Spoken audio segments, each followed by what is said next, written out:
Hi everyone, it's been a while since I made a video, mainly because I've had problems with my computer and I lost Vista and ended up having to change my system to a Linux one, and I had problems then finding compatible software with my webcam, but anyhow I'm back and up and running again.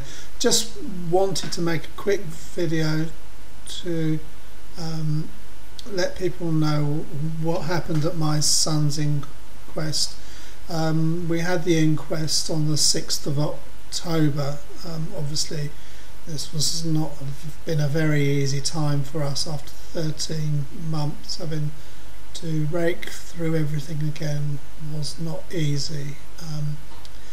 The verdict from the inquest was as we expected. The coroner returned an open verdict. As he said, there wasn't enough evidence to prove what exactly happened, and although he's himself is pretty much convinced that it was a tragic accident, he made clear that there was no evidence that David was depressed or anything, and that he did it to himself, and we all agree with that. But the evidence was lacking. We weren't entirely happy with the way the investigation had gone, actually. The police had come to a decision quite quickly that it was just a drunk who'd been fooling around and fallen. They did put a lot of manpower in at the beginning, but I don't think that they were very thorough, if I'm honest. They only really took evidence from his friends, none of whom saw him leave the pub,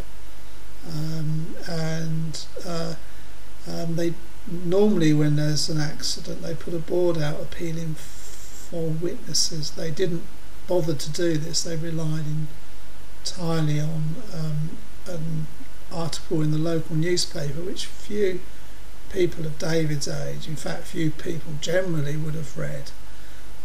So that was one thing that did concern us. They said there was CCTV cameras in the area, but they couldn't recognise anyone from them. Makes you wonder why they got the CCTV cameras if they can't recognise people from them.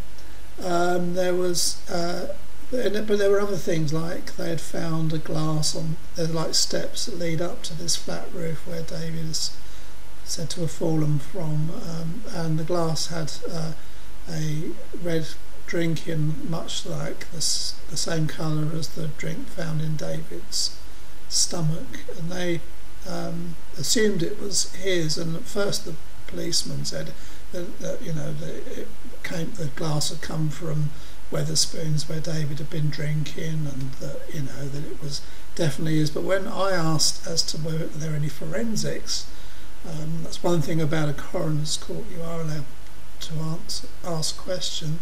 There were no forensics to tie it to David, and when the coroner asked, are they certain that the glass came from Wetherspoons, they had to back down and say no, they weren't. They weren't certain. There was no way of knowing. It could have been from any pub, so it might have had nothing to do with David at all.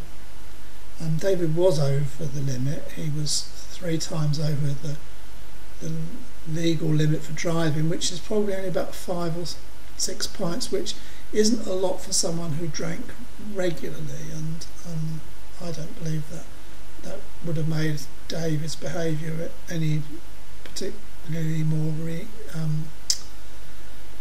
it would have affected his behaviour particularly badly. But anyhow, for us there were only really 3 options as to why David was on the roof. We don't believe he would have gone up there on his own. There was no reason for him to, and it was in the opposite direction to where he was supposed to be going. He already told his girlfriend he was on his way home.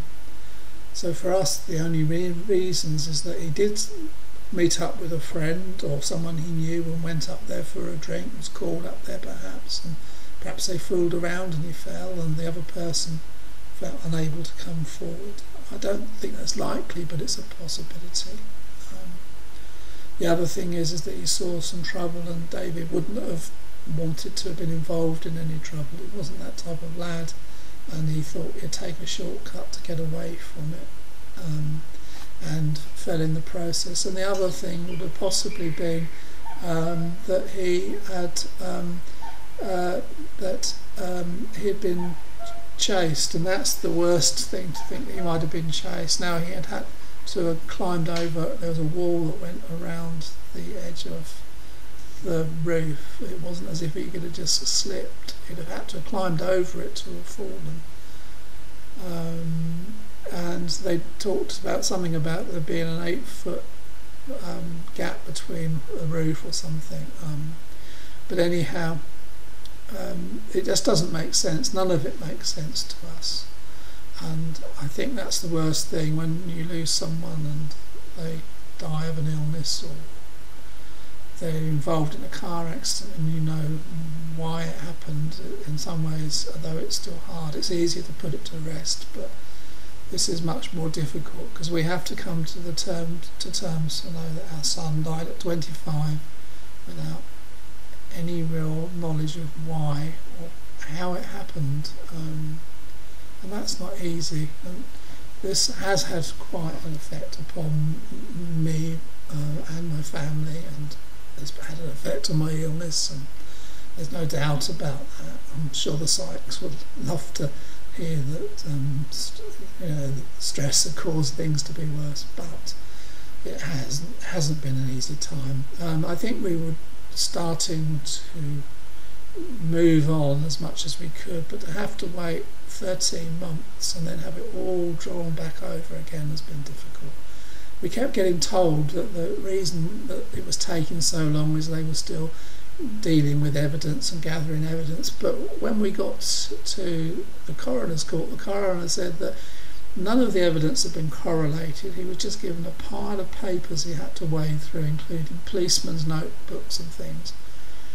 The witnesses they called, one of them hardly knew David, and had left the pub David was in at least 3 hours before the time David had died, and David was at the pub at that time, so we don't even know why they called that the whole thing. But they just hadn't correlated anything. It was all just handed to the coroner as it was. So I wasn't impressed. I wasn't impressed that we waited so long, and yet they hadn't really done the very basics of things.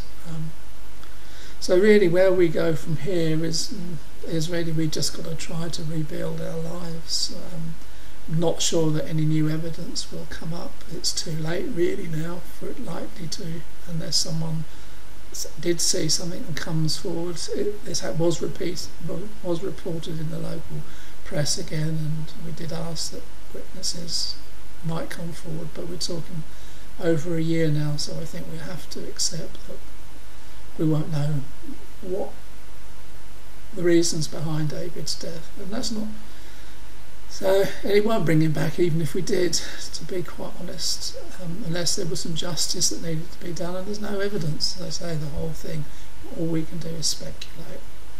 We could drive ourselves mad speculating. Anyhow, I want to thank everyone who have sent messages of support to me and my family. I don't know any of you, or very few of you, who will watch this video, but we did appreciate your thoughts and prayers and kind words. It's been good to know there have been people who have taken the trouble to just express their sympathy with us and concern. And so I do thank you for that. Now I will be making some more videos fairly soon. Now I've got this webcam underway, so this probably is the one of a few in the next few days and weeks. So I will speak to you again soon. Bye for now.